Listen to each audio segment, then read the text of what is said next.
नमस्कार दोस्तों, आज हम एक और नई कहानी देखेंगे और कहानी है दैत्य का संदूक की। दोस्तों, हिमालय की तराई में कभी एक बौद्ध साधु रहता था, जिसके उपदेश सुनने एक दबंग दुष्ट दैत्य भी आता था। किंतु दबंग दुष्ट अपनी दानवी दमन करने की प्रवृत्ति के कारण राहगीरों को लूटता था और उन्हें मारता था। एक बार उसने काशी के एक धनी सेठ की पुत्री और उसके अनुचरों की सवारी पर आक्रमण किया। दैत्य को देखते ही उस कन्या के सारे अनुचर अपने अस्त्र शस्त्र छोड़ भाग खड़े हुए। सेठ की कन्या को देखकर दैत्य उस पर मुग्ध हो गया। उसने उसकी हत्या न कर उसके साथ ब्याह रचाया, इस डर से कि वह सुंदर कन्या कहीं भाग न जाए। वह उसे एक संदूक में बंद कर देता था। एक दिन वह दैत्य साधु से मिलने जा रहा था, तभी उसकी नज़र एक सुंदर झील पर पड़ी। गर्मी बहुत थी, इसलिए वह झील के पास आया।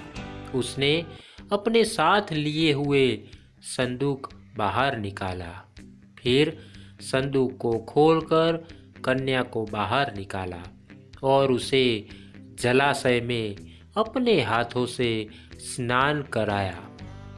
उसके बाद वह स्वयं जलाशय में स्नान करने लगा।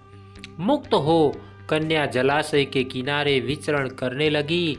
तभी कन्या की नज़र एक नव युवक पर पड़ी, जो एक जादूगर भी था। उस अत्यंत सुंदर युवक को देख कन्या ने उसे इशारों से अपने पास बुलाया। फिर प्रेम क्रीड़ा करने के लिए उसने उसे संदूक में बैठने को कहा।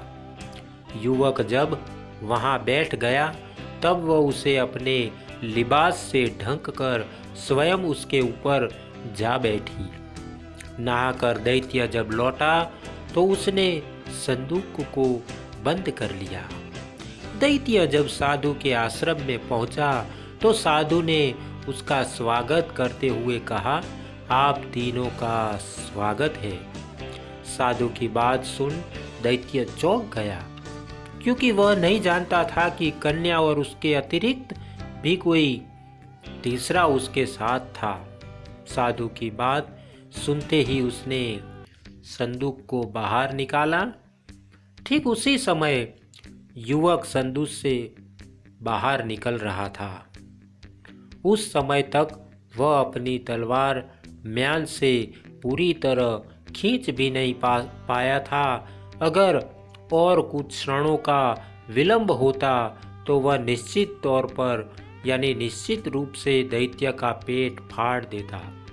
दैत्य को देख युवक भाग खड़ा हुआ। साधु के वचन एवं ज्ञान को सुनने के कारण चूंकि दैत्य की जान बच गई थी, इसलिए उसने साधु का धन्यवाद ज्ञापन किया। साधु ने तब उसे सिलवान बनने की शिक्षा दी और उस कन्या को भी मुक्त करने का परामर्श दिया। उस दिन के बाद दैत्य सिद्रवती बन गया।